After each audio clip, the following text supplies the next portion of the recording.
दोस्तों अभी chapter 1 Indian economy on eve of independence आज़ादी के समय भारतीय अर्थव्यवस्था का एक टॉपिक हम पढ़ने जा रहे हैं जो है industrial sector on the eve of independence.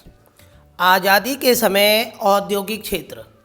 दोस्तों इस टॉपिक में हमें समझना है कि जब हमें आज़ादी मिली तब हमारे देश में इंडस्ट्री जो वस्तुओं को प्रोड्यूस करती थी उनकी कंडीशन क्या थी। दोस्तों यही टॉपिक पेपर में दूसरे तरीके से भी पूछा जा सकता है। जैसे बताइए इंडिया में आज़ादी के समय हैंडीक्राफ्ट्स हस्तशिल्प जिसमें हाथों से चीज़ें बनती थी उस इंडस्ट्री का एंड पतन कैसे हुआ और आज़ादी के समय इंडिया की जो इंडस्ट्री है उसका जो ग्रोथ है उसका जो डेवलपमेंट है वो स्लो क्यों था। तो दोस्तों एक एक करके हम इन सभी क्वेश्चंस का आंसर देते हैं।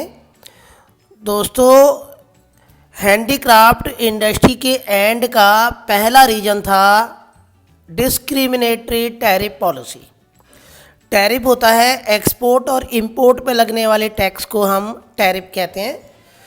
भेदभाव शुल्क नीति, जिसमें हमें 2 पॉइंट समझने हैं जो बताते हैं कि अंग्रेज़ों ने कैसे यहाँ के उद्योगों के साथ भेदभाव किया। सबसे पहले अंग्रेज़ों ने कच्चे माल रॉ मटेरियल के एक्सपोर्ट पर कोई भी टैरिफ कोई शुल्क नहीं लगाया, ठीक है, जिससे ब्रिटेन को आसानी से फिनिश्ड गुड्स तैयार वस्तुएं बनाने के लिए रॉ मटेरियल मिल गया।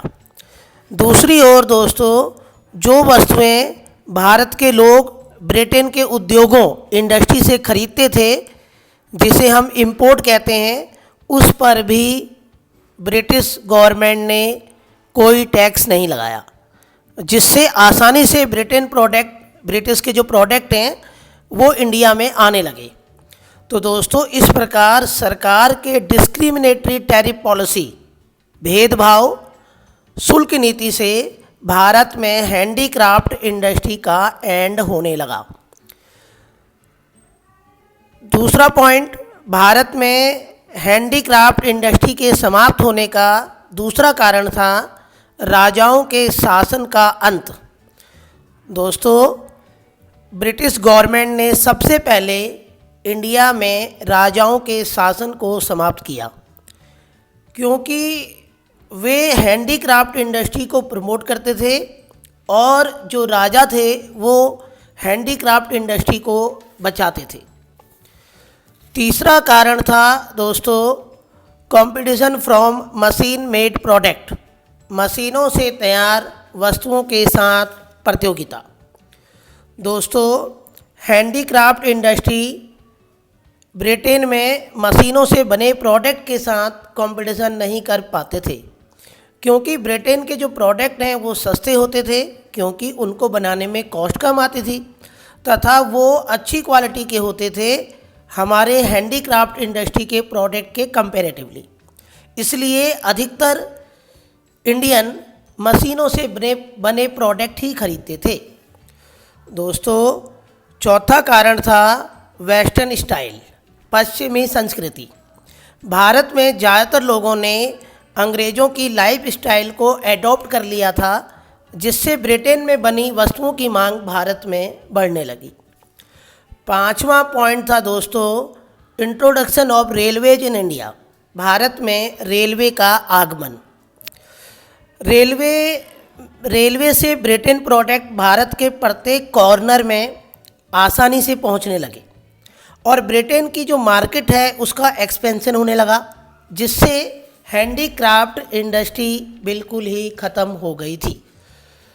दोस्तों अभी इस टॉपिक से रिलेटेड एक क्वेश्चन और पूछा जा सकता है जो है जैसे causes of de industrialization during British rule, British राज के समय औद्योगिकरण के पतन का कारण। या यही दूसरे तरीके से और पूछा जा सकता है causes of slow growth of modern industry during British rule. British राज के समय आधुनिक और उद्योगों के धीमे विकास का कारण। दोस्तों, इसके मुख्य 3 कॉजेज थे। First, a few industries were developed such as iron and steel. केवल कुछ उद्योगों को ही विकसित किया गया, जैसे आयरन तथा स्टील। दोस्तों, इसमें भी अंग्रेज़ों का अपना फ़ायदा था, क्योंकि वर्ल्ड वार 2 की वजह से ब्रिटेन को इनकी ज़रूरत थी, ब्रिटेन को इसकी ज़रूरत थी। सेकंड पॉइंट था little participation of state in the process of modern industrial. सरकार का आधुनिक औद्योगिकरण में कम कंट्रीब्यूशन था, जैसे railway, power generation, development of ports and communication. सरकार ने ब्रिटिश की सरकार ने भारत में के उद्योगों के लिए रेलवे को ज़्यादा डेवलप नहीं किया, केवल अपने प्रोडक्ट को पहुंचाने के लिए किया। बिजली के उत्पादन और बंदरगाह तथा कम्युनिकेशन पर भी कोई ज़्यादा ध्यान नहीं दिया। तीसरा पॉइंट था दोस्तों कि there was no capital goods industry in India. पूंजीगत वस्तुओं के उद्योगों का अभाव। दोस्तों, वस्तुओं के प्रोडक्शन के लिए मशीनों की रिक्वायरमेंट होती है, बट उस समय भारत में कैपिटल गुड्स प्रोड्यूस नहीं होते थे, इसलिए इंडिया में गुड्स का प्रोडक्शन अधिक नहीं हो पाता था। दोस्तों, इस प्रकार हमने पढ़ा कि आज़ादी के समय भारत की इंडस्ट्री की क्या कंडीशन थी।